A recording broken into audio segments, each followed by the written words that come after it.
इस कहानी को सुनने के बाद आप समझ पाएंगे कि आलस्य क्या है, यह कैसे पैदा होता है और इसे कैसे ख़त्म किया जा सकता है।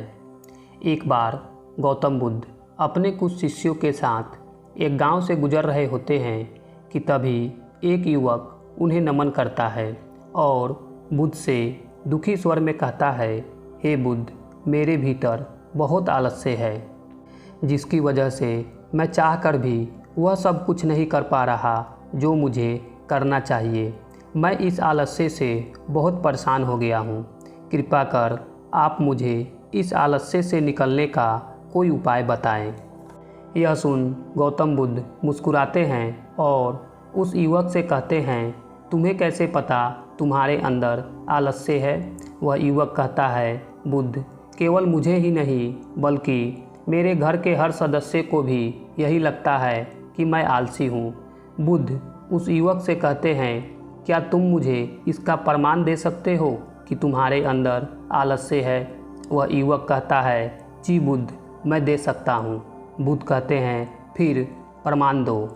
वह युवक कहता है, बुद्ध, मैं जानता तो हूँ सुबह उठना मेरे स्वास्थ्य और मेरे सुंदर भविष्य के लिए फ़ायदेमंद है, पर मेरा आलस्य मुझे सुबह जल्दी उठने ही नहीं देता।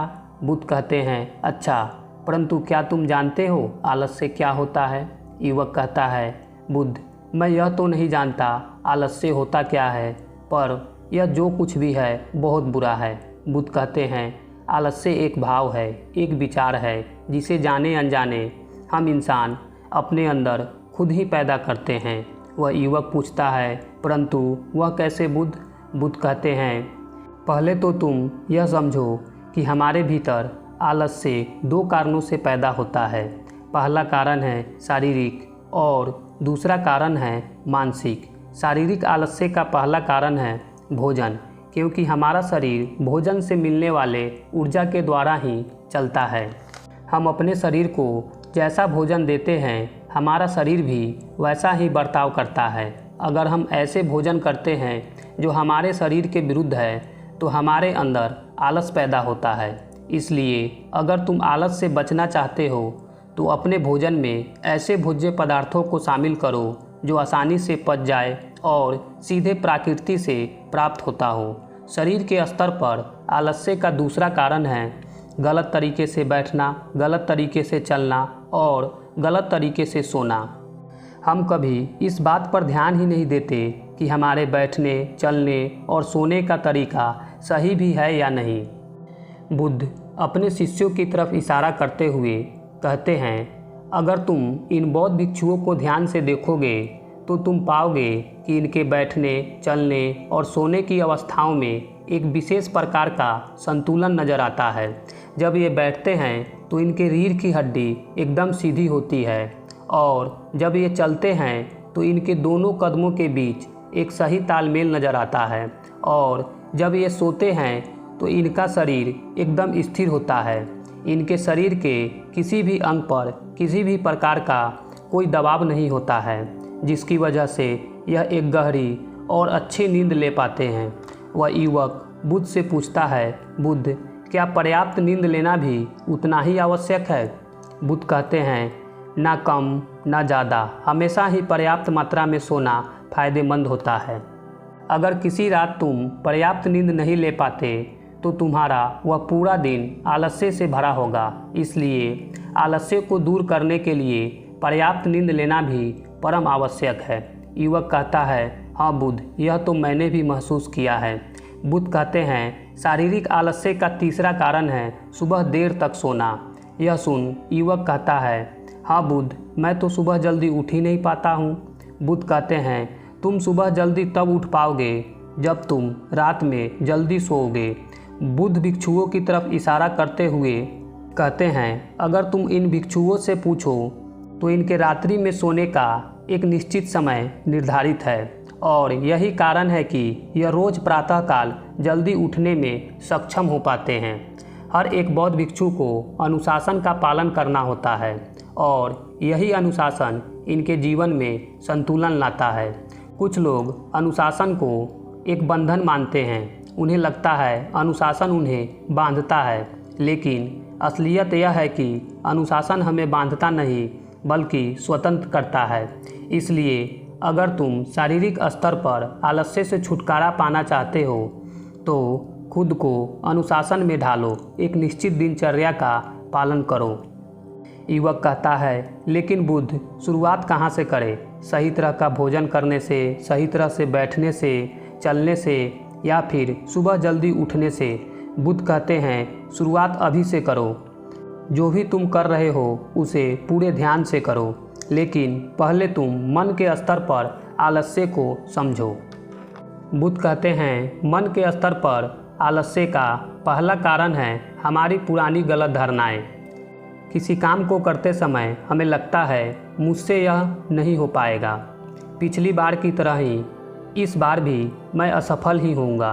और जब हम खुद को किसी काम के लिए काबिल नहीं समझते हैं तब हमारे भीतर आलस्य पैदा होता है।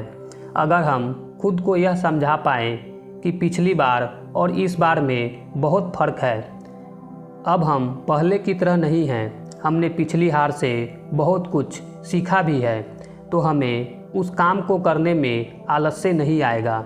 इसलिए मानसिक आलस्य से बचने के लिए सबसे पहले खुद पर विश्वास करना सीखो।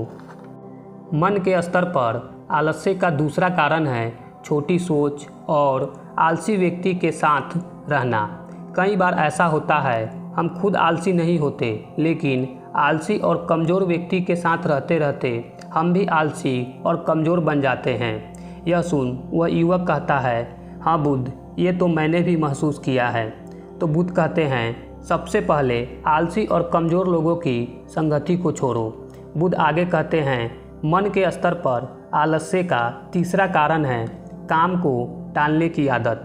यह आदत हमारे आलस्य और मानसिक तनाव का सबसे बड़ा कारण है। बार बार काम को टालते रहने से हम इसके आदी हो जाते हैं और यह एक अकेली आदत ही किसी भी इंसान की ज़िंदगी बर्बाद करने के लिए काफ़ी है। इसलिए आज का काम कल पर कभी न टालें। बुद्ध कहते हैं, मन के स्तर पर आलस्य का चौथा कारण है लक्ष्य का स्पष्ट ना होना।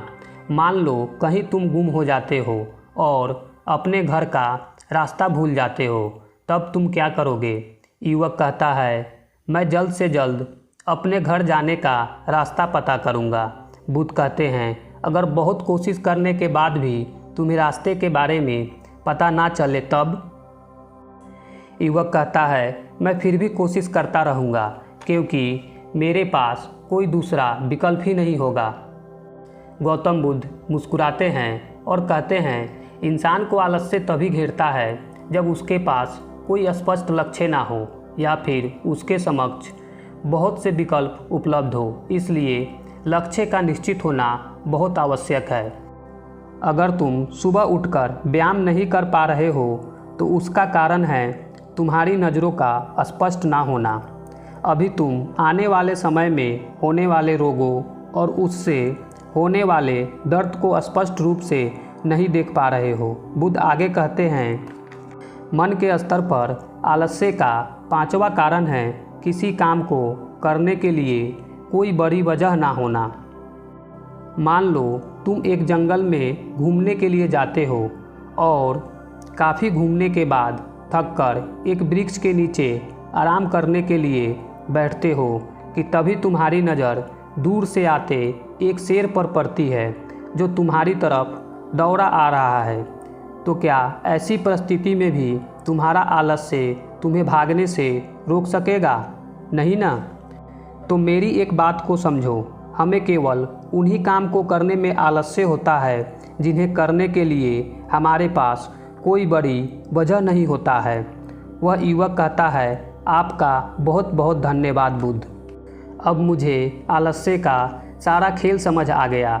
गौतम बुद्ध कहते हैं, मेरी एक बात हमेशा याद रखना, जहाँ स्पष्टता है और काम को करने की कोई बड़ी वजह है वहाँ आलस्य हो ही नहीं सकता।